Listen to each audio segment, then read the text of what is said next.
Quando a casa está lutando contra Tanjiro e Tomioka, ele diz: eu vou aniquilar esse sujeito frágil que eu tanto odeio. E desfere o ataque em si, ou seja, ele chegou à conclusão de que ele é fraco.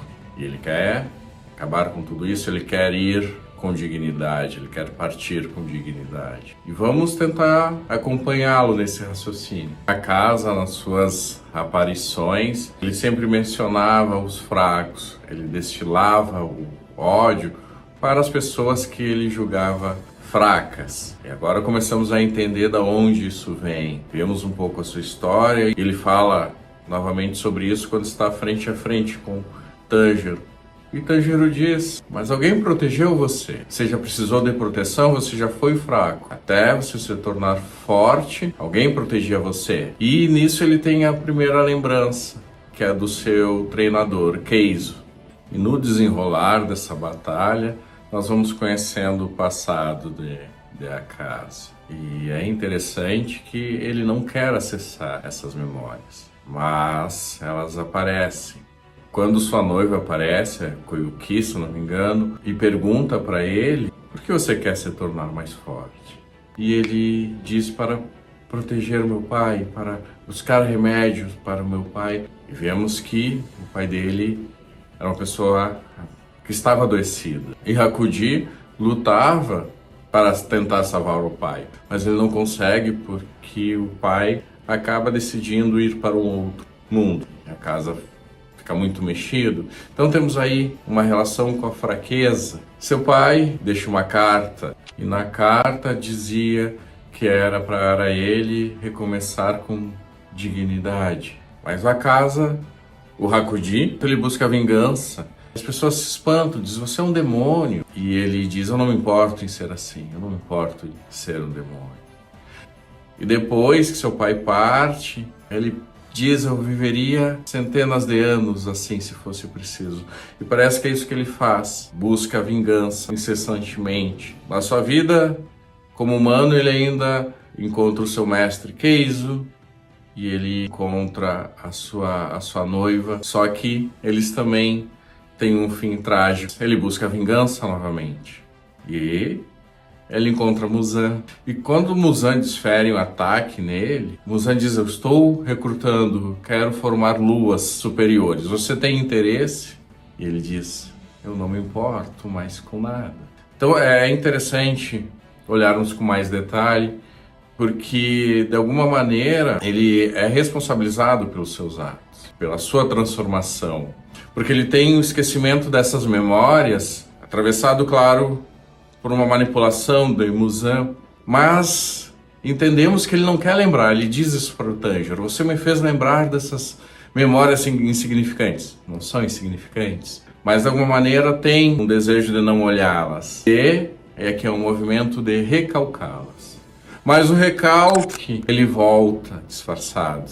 Ele volta pela via dos sintomas, e a casa, ele percebe isso. Então ele vai se dando por conta, através dessas memórias, que o fraco foi ele. Seu ódio pelos fracos não está relacionado aos humanos que têm uma vida limitada. O seu ódio é se ver no espelho através daqueles que ele considera fraco.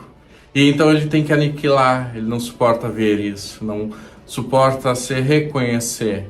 Mas qual motivo ele se considera fraco?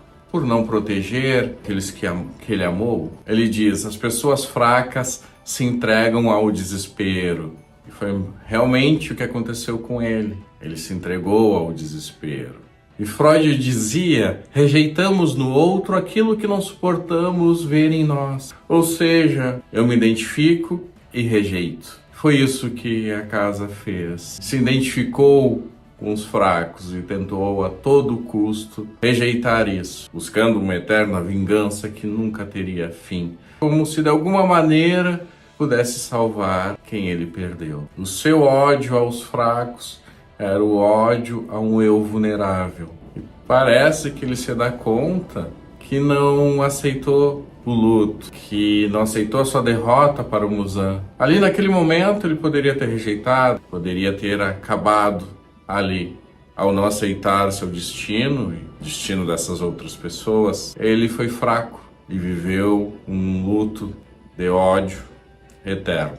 Parece que essa foi a maior fraqueza. É interessante que tem algumas associações que percebemos. Ele diz que os fracos estão sempre pedindo desculpas, fazendo referência ao seu pai, à sua noiva, e quando ele decide ir com dignidade, ele pede perdão para Koyuki, e ele se transforma em Hakuji novamente, e assim ele parte. Ele diz que envergonhou o seu mestre, sujou o estilo Shoryu de sangue, e ele diz: não consegui cumprir nenhum desejo do meu pai. Mas quando ele se transforma em Hakuji, vemos aí um ponto.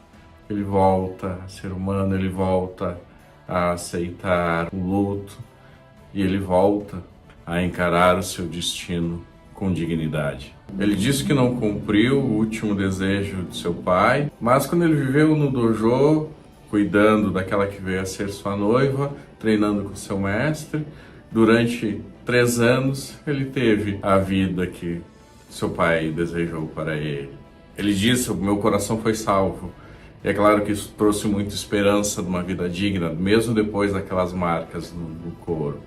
Acontece que isso foi tirado dele de uma forma muito bruta. Isso o aniquilou mentalmente. Um personagem muito complexo. Alguns podem odiar, outros não. Agora é um personagem que nos faz pensar muito. Ele cometeu tudo que cometeu. Usou as mãos de uma forma que ele, quando humano, não faria. E ele lutou contra Rengoku, derrotou esse personagem tão querido. Por mais que tenha a manipulação de Muzan, eu vi mais o recalque. Ele forçando para esquecer essas lembranças, ele revela isso para Tanjiro. Mas quando ele não consegue, ele recupera a humanidade, ele entende que foi fraco, parte com dignidade. O que você pensou sobre tudo isso? Vamos conversar mais aqui nos comentários. Vejo muitas pessoas falando da luta contra o Rengoku, dizendo: mas o Akaza agora está muito mais forte, o Rengoku era forte demais. Não vejo por esse lado. É que na luta contra Rengoku, o Akaza foi muito superior. Ele estava realmente encantado pelo espírito de luta de Rengoku, convidando: vem pro meu time, vire um Oni. Vamos treinar juntos durante toda a eternidade. Deixa os fracos para lá.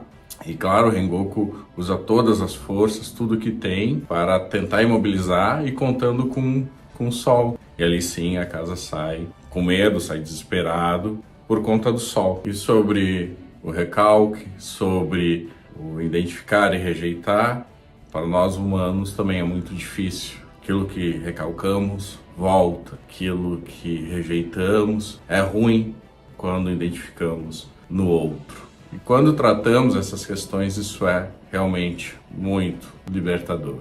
E talvez por isso a casa nos toca de uma forma tão profunda.